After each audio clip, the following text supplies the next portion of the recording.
జనసేన పార్టీలో ప్రమాద గంటికలు మోగుతున్నాయా అంటే నిజంగానే చెప్పాలి, మోగుతున్నాయి అనేసి. ఆ పార్టీకి సంబంధించినటువంటి సమావేశాలు ఎక్కడ జరిగిన రాష్ట్రంలో రచ్చగానే ముగుస్తున్నాయి. ఇటు తెలుగుదేశం పార్టీతో సమన్వయం కుదరడం లేదు. అన్ని నియోజకవర్గాల్లో తెలుగుదేశం పార్టీ జనసేన పార్టీ నాయకులు తన్నుకుంటున్నారు.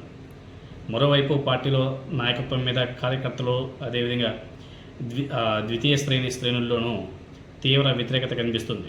ఇందుకు నిదర్శనమే ఈరోజు తిరుపతి జనసేన నాయకుల సమావేశంలో జరిగినటువంటి రచ్చ. మామూలు రచ్చ కాదు, తన్నుకున్నారు. మాజీ మంత్రి బాలినేని శ్రీనివాసరెడ్డి గారు, స్థానిక ఎమ్మెల్యే ఆర్ఎన్ఎస్ శ్రీనివాస్ సమక్షంలోనే జనసేన పార్టీ నాయకులు కొట్టుకునేంత పని చేశారు. పనులు కూడా కావడం లేదంట. అన్నింటికీ మించి తమ గోడు చెప్పుకుందామా అంటే ఎవరు చెప్పుకోవాలో అర్థం కావడం లేదు. సొంత పార్టీ నాయకులు సైతం పట్టించుకోవడం లేదంట.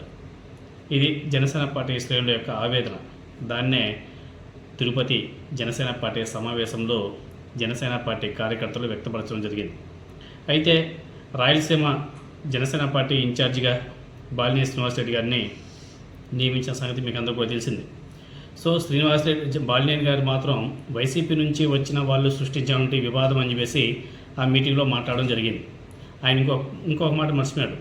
తాను కూడా ఆ వైసీపీ నుంచే వచ్చారన్న సంగతిని పాపం ఆయన మర్చిపోయినట్టుగా ఉన్నాడు.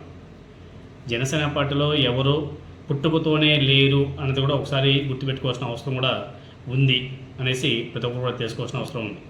ఎందుకంటే జనసేన పార్టీలో ఉన్నటువంటి నాయకులంతా కూడా ఏ వైసీపీ నుండో లేకపోతే ఏ తెలుగుదేశం పార్టీ నుంచో వచ్చినటువంటి నాయకులే తప్ప వాళ్ళు సొంతంగా క్రియేట్ చేసినటువంటి నాయకులు ఎవరు కూడా లేరు. ఈవెన్ తిరుపతి ఎమ్మెల్యే కూడా ఆర్ఎన్ శ్రీనివాసులు, ఆయన గతంలో వైఎస్ఆర్ కాంగ్రెస్ పార్టీ చిత్తూరు ఎమ్మెల్యేగా ఉన్నాడు. ఆయన గుర్తించిందే వైఎస్ఆర్ జగన్మోహన్ రెడ్డి గారు. ఆయన హయాంలోనే ఆయన ఎమ్మెల్యేగా ఫస్ట్ టర్మ్ ఎమ్మెల్యేగా గెలిచాడు. లేకపోతే ఆయన ఎమ్మెల్యేగా ఆయనకి అవకాశం కూడా ఉండేది కాదు. తిరుపతి ఎమ్మెల్యే ఆర్ఎన్ శ్రీనివాసులు కూడా వైసీపీ నుంచి వచ్చినటువంటి నాయకుడే కదా. జనసేన పార్టీ మొత్తం ఇతర పార్టీలతోనే నిండి ఉంది. జనసేన పార్టీ సొంతంగా తన కేడర్ను సృష్టించుకున్న సందర్భాలు, నాయకులు ఎక్కడో ఒకరో అలా ఉంటారేమో అంతే. జనసేన పార్టీలోకి ఎవరైనా వెళ్ళారంటేనే ఏదో ఆశతోనో, అధికారం ఉంది కదా ఏదో విధంగా అనుభవిద్దాము అనే ఆశతోనే వెళ్ళారే తప్ప ఇంకేం కాదు. దీంతోనే సహజంగానే జనసేన పార్టీ నాయకులు, కార్యకర్తలు తీవ్ర ఆవేదన కనిపిస్తుంది. అవకాశం దొరికితే ఆగ్రహావేశాలని బయట పెట్టుకోవడానికి ఏమాత్రం వెనుకాడడం లేదు. ఇప్పుడు 2 ఏళ్ల పాలన మాత్రం పూర్తిగా చాలా స్పష్టంగా అట్రప్లాప్ అని చెప్పేసి జనసేన పార్టీ శ్రేణులే వాపోతున్నారు. ఎందుకంటే ఆల్రెడీ అధికారంలోకి వచ్చి 2 ఏళ్ల పాలన కూడా పూర్తిగా వస్తుంది. ఇంకా 3 ఏళ్ళు అధికారం ఉండడంతో చాలామంది తమ ఆవేశాన్ని, ఆగ్రహాన్ని, అసంతృప్తిని బయట పెట్టుకోవడానికి కూడా ఇష్టపడడం లేదు చాలామంది. కానీ కొంతమంది అయితే బయట పెట్టేసుకుంటున్నారు. తమ ఆవేశాన్ని తగ్గించుకోలేకపోతున్నారు. సో ఇలా కాలం గడిచే కొద్దీ జనసేన పార్టీలో